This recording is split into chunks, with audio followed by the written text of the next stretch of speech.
Well, Dr. Melafia, listen to you. You say you believe deep down that you are the best person, to lead this country.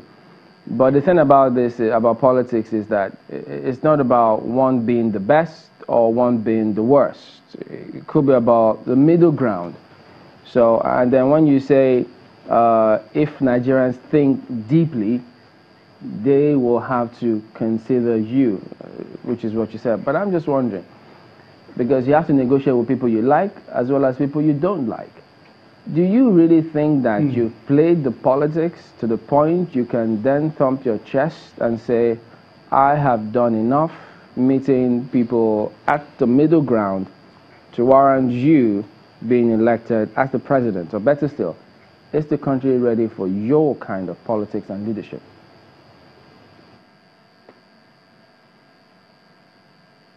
It's fair what you've asked.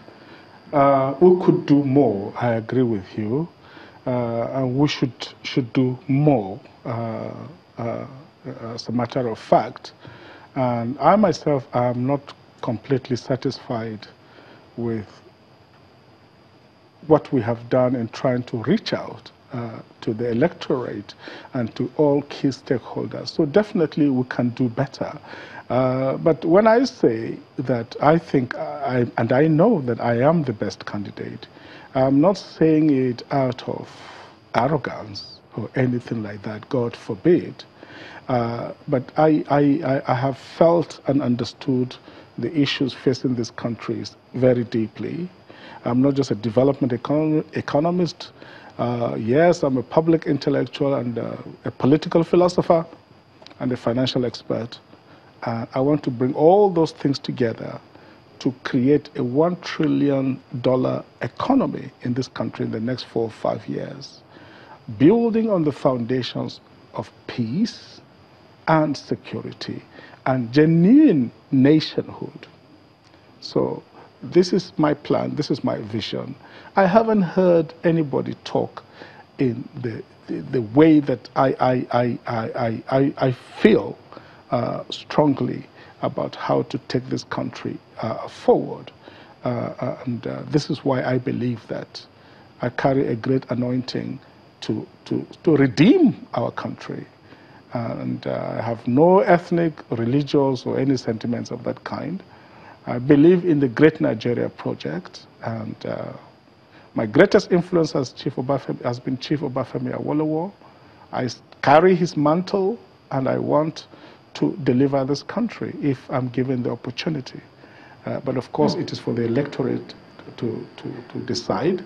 And let me make it clear, I have never defrauded this country. Anywhere I've worked, I have never defrauded. So I haven't stolen billions hidden somewhere that I can use to bribe anyone. Let me jump in and ask you this. Pardon me. The judgment of the Nigerian people. Let me ask you. I mean, we've seen the other politicians. I mean, a lot of them. They go to areas where, even though they know deep within them, eternal optimism notwithstanding, where they know it's not their stronghold, or where they know they may not get the kind of votes they want, they still go there to campaign. So in your case, for instance, why do you think that the Fulani Muslim will vote for you? Before any what? What do you offer, for instance, say, a Fulani Muslim who, if they have their candidate vying, why should they leave their candidate and vote for you? Well, it's a good issue.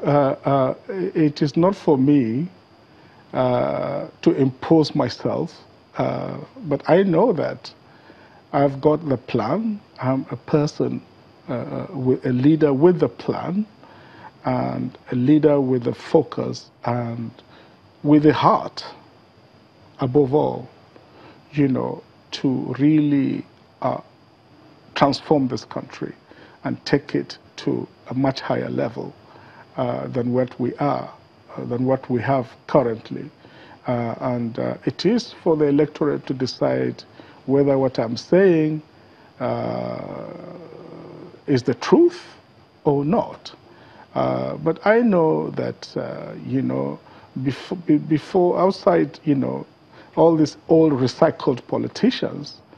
We have what it takes to provide genuine servant leadership that will transform this country. Dr. Melafia, from your experience working at CBN at such a high level, I expect, of course, that you would want to bring that also to bear if you become president of Nigeria. The records show that, the CBN has made claims that they are doing so much, already. Why doesn't it seem to show? Is it all politics, or are there reasons why a lot is being done and people are not feeling it?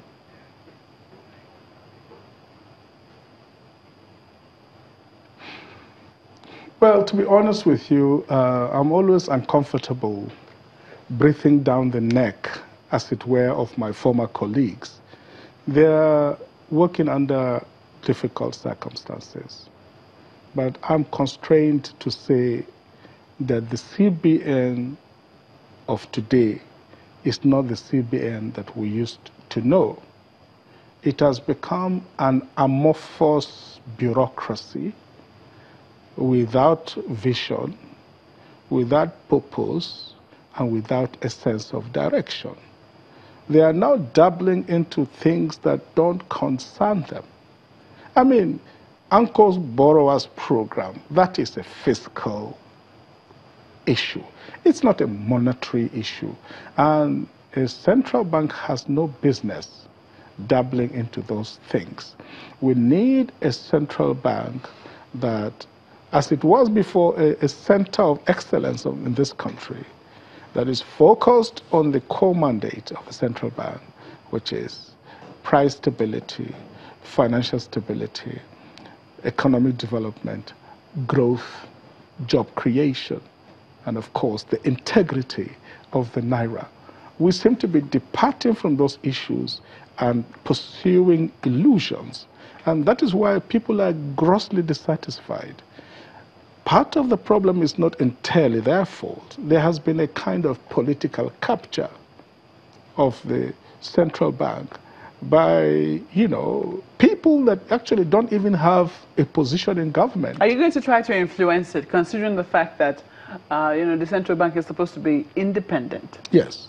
Will you try to influence it if you become president? Mark, but let me correct you. The central bank is not independent. There's no independent central bank anywhere. It has autonomy. Mm-hmm. Autonomy, and in fact, even my former colleagues seem to have some misunderstanding. What does autonomy mean relative to independence? Independence means you are a republic within a republic. And that is false. It is not true. In fact, some of the governors had that misconception. Is that how you see INEC, for instance? Is that how you see INEC, with the Independent National Electoral Commission? Well, that's a different matter. I use independent in that sense. Okay. In the sense that they're supposed to be autonomous. I mean, they take their decisions. Yeah, exactly. It's supposed to be autonomous. I wouldn't, look, the best central banks are those that are professional and very focused on their core mandate. And we should do everything to protect that autonomy. But my apologies, sir. We have to take a moment. Sure. I think you'll be able to answer this question fully when we come back. Sure. Please stay with us. Thank you.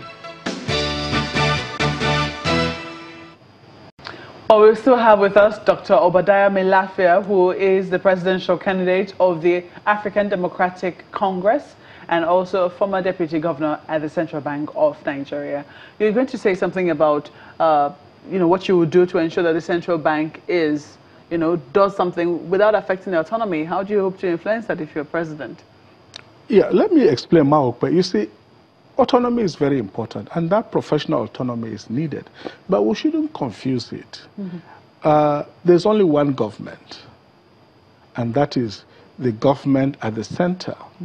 And whatever they do, there should be a proper discussion between them in terms of getting the fundamental policy directions This is needed, and I don't think that kind of conversation has been taking place. I wouldn't want to apportion blame to anyone in particular. But I would like to see a central bank that is one of the best in the whole world, a center of excellence that attracts the best talents that we have in this country, that is very focused on its core mandate, and that tackles the key problems facing this country: poverty, unemployment, high interest rates, and all those kind of issues, and even the integrity of the naira. The integrity of my vision is of a naira that is an international semi-convertible currency. I want our children, if they are traveling out, or any of us, to go to London, New York, as it was in the past. You could actually spend naira. I want a naira that is strong, a naira that is a currency of integrity. But you can never get that if people look and they see that the people running the show are people they cannot trust. You know, the international community, they're not fools. They are very, very sensitive people. They know when people are just doing conny. So you don't think your central bank right now is a place of excellence? Not at all. I don't think so. In spite of all that they're doing and the work that they're doing? We've had stories of people, and without, you know, I'm not attacking anyone, but we've had stories of people being at home, children of big men, they come and give them letter of employment at home without any interview, without anything. It doesn't even matter what they studied. That is not the kind of central bank we knew. The central bank we knew in those days is a center of very high excellence, full of very serious people, working extremely hard for this country. But as president, I mean, would there be anything you would do to change that? Oh, yes, of course. I would encourage them to reform, get their act together, and be more focused and have more vision on, you know, tackling the key problems of this country: poverty, high youth unemployment. Our young people are suffering. We've mortgaged their future. We need to refocus on creating jobs, on reducing high interest rates, so that banks can lend to the real sector and to promote growth and development and structural transformation of this economy.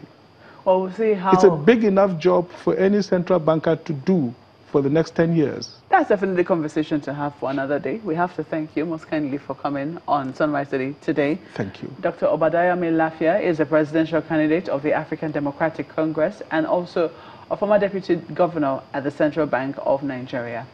Well, that's the program today. Thank you so much for watching. Thank you for also sending in your comments as well. I'm Maokwe Ogun Yusuf. Chamberlain Uso. And I'm Ayo Makine. Have a great day. The views and opinions expressed by guests on this program are those of the maker and do not reflect the views, opinions, and endorsement of Channels Television.